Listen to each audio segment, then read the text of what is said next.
नमस्कार मु ज्योति मु आपण मानक जादव हांडीशाला को स्वागत करुच्ची। आज मो छतु बेसर रेसिपी आपण मानक नहीं आसी जोटा कि मु कम सोरिष और कम तेल रे मु ए तरकारीटा बनई जोटा कि समस्त प्रेफर करती कम सोरिष करने तो से मुझे कम सोरिष कम तेल रे मु करिछि। ताले अबे चलंतु डेरी न करिक स्टार्ट करिनो। आपण देखि पारुथिबे मु एठी 500 ग्राम मशरूम नेछि। आपण ताको एमिति बाछि नेबे।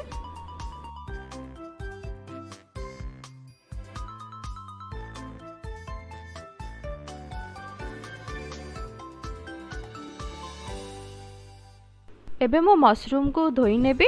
आपण देखि पारुथुमे मु गोटे जगह पानी नहीं आउ गोटे जगह मु खाली सेमिति नहीं। तो मो मशरूम को ए पानी रे ताकू भल भाव धोईकी ताकू चुपुड़ी आउ गोटे जगह को काढ़ी नबा। एमिति करके सबू मशरूम को भल भाव धोई नबा।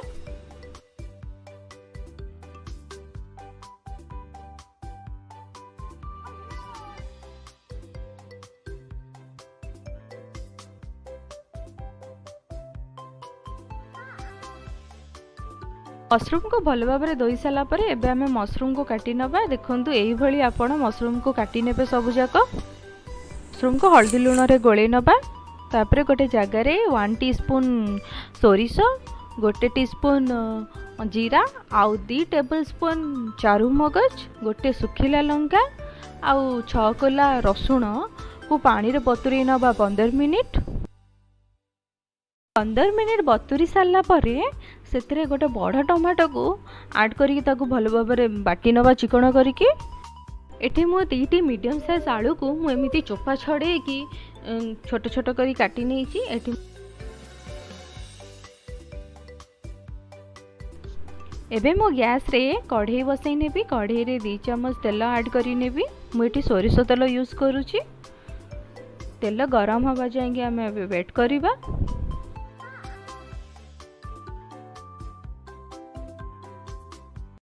एबे हमर तेल गरम हो साराणी। से मु फुटण ऐड करी नेबी।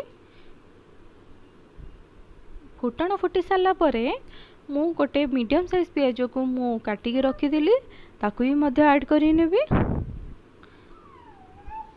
ताकू ऐड करिकी सेतरे कंचा लंका भी मध्य ऐड करी नेबी। एबे ताकू मु भल रे भाजीबी।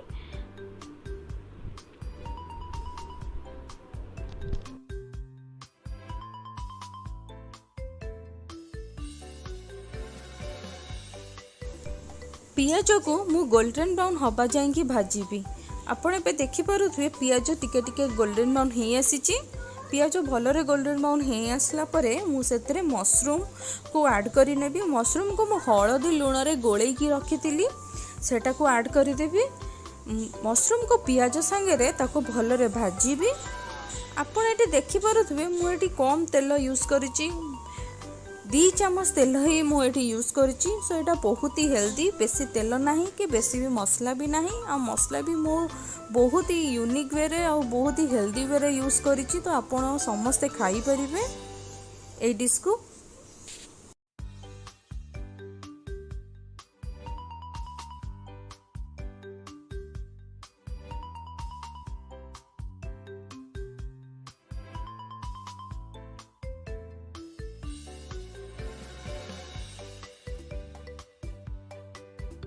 एबे मो मशरूम रे लूण आउ Kashmiri red chilli powder add करी। जो तो मो मशरूम रे आगुरु हळदी आउ लूण गोलेकी रखी तो मुझे हळदी मु ऐड करूनी आउ लूण ऐड करुची। कारण मु सेतिरे अल्प लूण गोलेकी रखी तो मु लूण अल्प ऐड करी।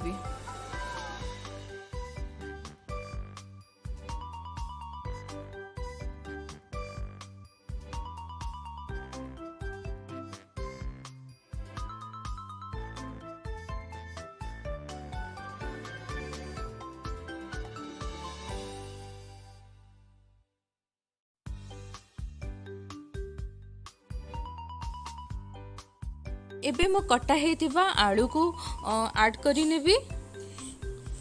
आलू ऐड कर साला परे ताको भल भाव घांटी नेबी।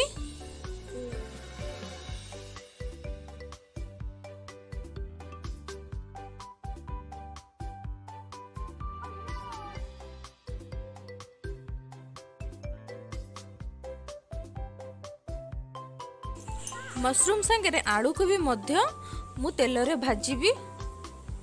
टिके भलरे भाजी हो सारा पर से मु परे मसला को ऐड करी। एबे आपण देखि पारुथिबे मु मशरूम और आलू को मु तेल रे भाजुची। जेते भलरे भाजी हबो सेते भल टेस्ट हबो।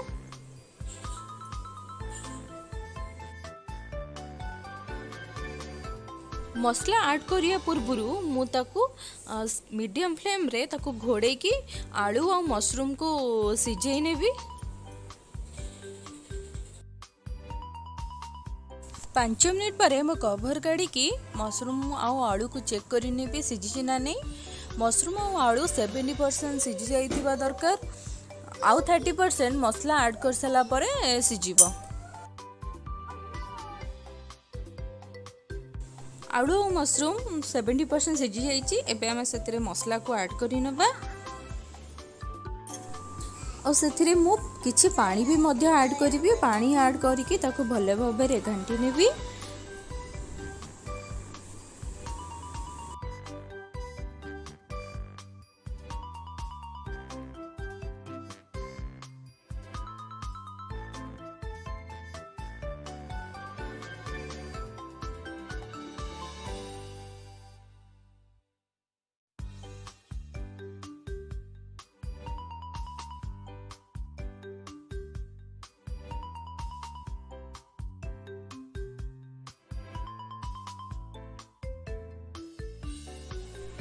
एबे देखंतु तरकारी आमर फुटी आसीची। एबे आमे गोटे कवर देकी ताकू आउ टिके सिझेई नबा भलो भाबरे।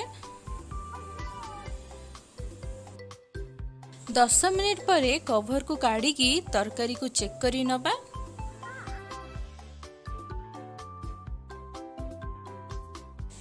एबे देखंतु मशरूम रो तरकारी आमर रेडी हो जाइची। सेतिरे मु धनिया पत्र को ऐड करी नेबी।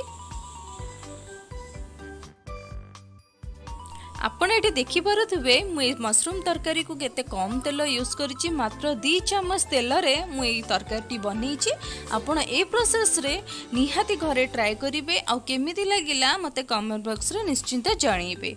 Thank you.